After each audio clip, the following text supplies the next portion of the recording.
बोलो श्री रामचंद्र भगवान की जय। अयोध्या कांड। मंगल भवनय मंगल हारी, द्रबहु सुदशरथ अजिर बिहारी। बोलो श्री रामचंद्र भगवान की जय। अयोध्या कांड। मोहिमल चलत न होहि हनि, छिन छिन चरण सरोज निहारी। सबहि भांति प्रिय सेवा करिहूँ, मरग जनित सकल श्रम हरिहूँ। क्षण क्षण में आपके चरण कमलों को देखते देखते रहने से मुझे मार्ग में चलने वाली थकावट नहीं होगी। हे प्रियतमा, मैं सभी प्रकार से आपकी सेवा करूंगी और मार्ग चलने से होने वाली सारी थकावट को दूर कर दूंगी। मैं आपके चरण दबाऊंगी तो आपके सारे थकावट दूर हो जाएंगे। पाए पखार बैठ तरु छाही, करिहूँ बाहु में दूत मन माही। श्रम कन सहित श्याम तन देखे, कह दुख समूह प्राणपति दे पेखे। आपके पैर धो करके पेड़ों की छाह में बैठ करके मन में प्रसन्नता होकर के हवा करूंगी और पंख झलूंगी। मतलब पेड़ के पत्तों से आपको हवा करूंगी, पंखा मतलब बना के आपको हवा करती रहूंगी। पसीने भी नहीं टपकने दूंगी। बूंद सहित श्याम शरीर को देख कर, प्राणपति के दर्शन करते हुए दुखों के लिए मुझे आवश्यक ही नहीं बचेगा। दुखों का मेरे लिए कोई जगह ही नहीं बचेगा कि मैं दुख करूंगी। आपके साथ रहूंगी तो मुझे कोई दुख नहीं होगा। तो मुझे आप अपने साथ ले चलिए। सममहितन तरु पल्लव दासी, पायल पलोटी सब निसदासी। बार बार मृद मूर्ति जोही, लागी तात बयाई न मोही। समतल भूमि पर घास और पेड़ों के पत्ते बिछाकर यह दासी रात भर आपके चरण दबावेगी। मैं आपके पेड़ के पत्ते बिछा दूंगी और वहाँ पर आप लेट जाओगे। आपके सारी रात मैं आपकी दासी बन करके रहूँगी और आपके सारी रात मैं आपके पैर दबाऊंगी। और कोमल मूर्ति को देखकर मुझे गर्म हवा भी ना लगेगी। मतलब आपकी कोमल मूर्ति, आपके जो चेहरा है, आपका चेहरा मैं देखती रहूँगी तो मुझे कोई गर्म हवा भी नहीं लगेगी। जो प्रभु संग मोहि, चितवनी संग बंद जिम शशक सिंह।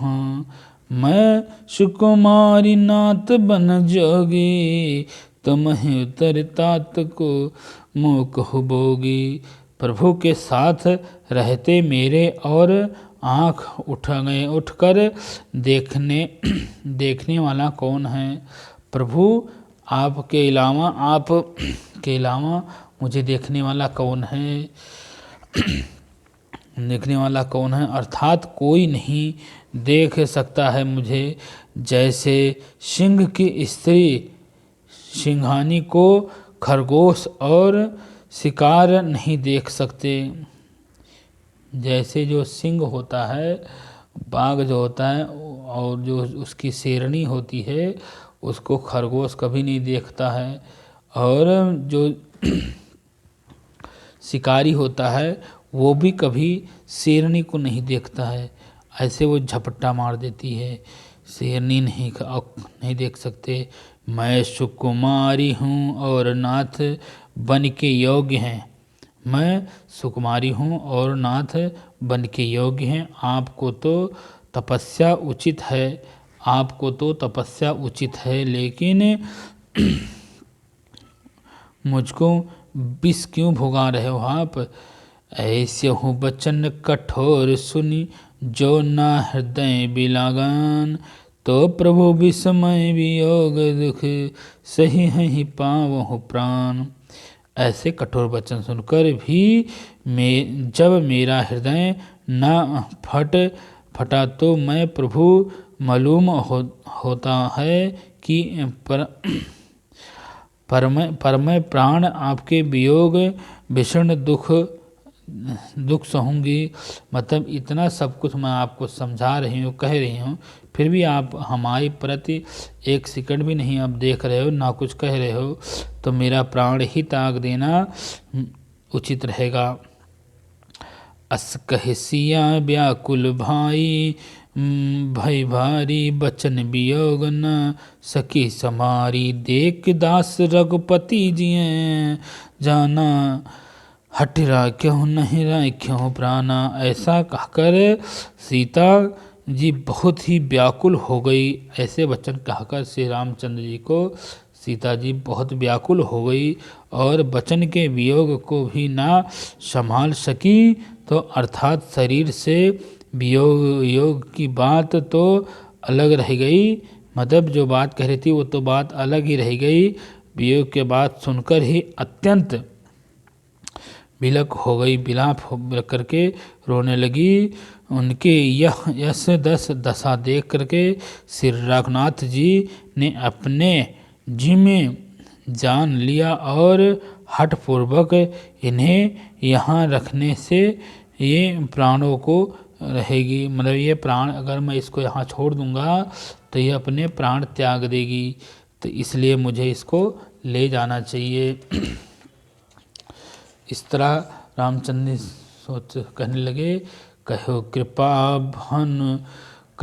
कृपाल भान कुलनाथा, परिहरि सोच चलहु बन साथा, नहीं विषाद कर अवसर जानो आनु, बेग कहूँ वन समाजु। तब कुपल सूर्यकुल के स्वामी श्री रामचंद्र जी ने कहा कि सोच छोड़कर मेरे साथ वन को चलो। तुम ज़्यादा श्री रामचंद्र जी ने अब कहा कि तुम ज़्यादा सोचो मत सीता, अब तुम हमारे साथ चलो।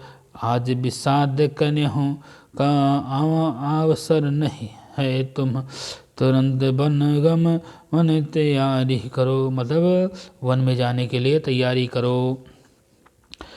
कहीं प्रिय बचन प्रिय समझहि, लागे मातु पद असीद पाई, बेग प्रजा दुख मेटब आई, जननी निकुट बिसारी जने जाई। श्री रामचंद्र जी ने प्रिय वचन कहकर प्रियतमा सीता जी को समझाया और फिर माता के पैरों लगकर आशीर्वाद प्राप्त किया। माता ने कहा, बेटा जल्दी लौटकर प्रजा के दुखों को मिटाना। माता ने आशीर्वाद दिया और कहा कि बेटा जल्दी लौट कर आना और जो आपके जो प्रजा हैं उनके दुख को दूर कर देना। और यह निठुर माता तुम्हें भूल न जाए, इसलिए तुम याद करते रहना। फिर ही दशा विधि बहुरी की मोरी, देखो नये मनोहर जोरी, दीन सुदीन सुघारी तात कब होही, जननी जियत बादन बिंद जोही। हे विधाता, क्या मेरी दशा भी फिर पलटेगी? मतलब कौशल्या माता कह रही हैं, क्या मेरी दशा है विधाता, है भगवान, मेरी दशा भी लौटेगी क्या? कृपया आपके नेत्रों से इस मनोहर जोड़ी को फिर देख पाऊँ, मतलब मैं मरूँ नहीं 14 साल के अंदर, आप जब ये आए तो मैं अपने नेत्रों से इनको देख पाऊँ।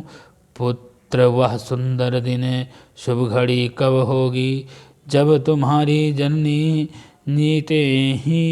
जीते जी तुम्हारा चंद्र सा मुख फिर देखेगी। मतलब वो घड़ी कब आएगी, ऐसी घड़ी जो तुम्हारी माता जगजननी तुम्हारा मुख ये चंद्रमा के समान दोबारा कब देखेगी।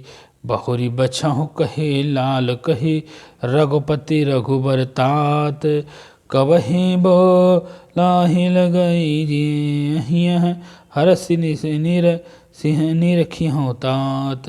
हे तात वत्स कहकर लाल कहकर रघुपति कहकर रघुवर कहकर और हे फिर कब तुम बुलाकर हृदय से लगाओगी और हर्ष मनोहर तुम्हें अंडकोश देखूंगी। मतलब माता कह रही हैं श्री रामचंद्र से कि मेरे लाल अब तुम कब आओगे जो मैं तुझे जी भर के देखूंगी और लाड भर के आपको अपने गले से लगाऊंगी। अब अगला दोहा कल सुनाएंगे। अब सीता माता भी रामचंद्र जी के साथ वन में जाएंगी। अब वो अपना तैयार होने के लिए गई हैं, अपना भगवा वस्त्र धारण करके, ये जो श्रृंगार है जो भी ये यहाँ पर बहल का है ये सब त्याग करके जाएंगी। अभी लक्ष्मण जी की बारी है, लक्ष्मण जी मिलेंगे अभी रास्ते में। अब अगला दोहा कल सुनाएंगे। बोलो श्री रामचंद्र भगवान की जय। मंगल भवनय मंगल हारी द्रबहु सुदशरथ अजिर बिहारी। बोलो श्री रामचंद्र भगवान की जय। पवन सुत हनुमान की जय। उमापति महादेव की जय। बोलो श्री रामचंद्र भगवान की जय।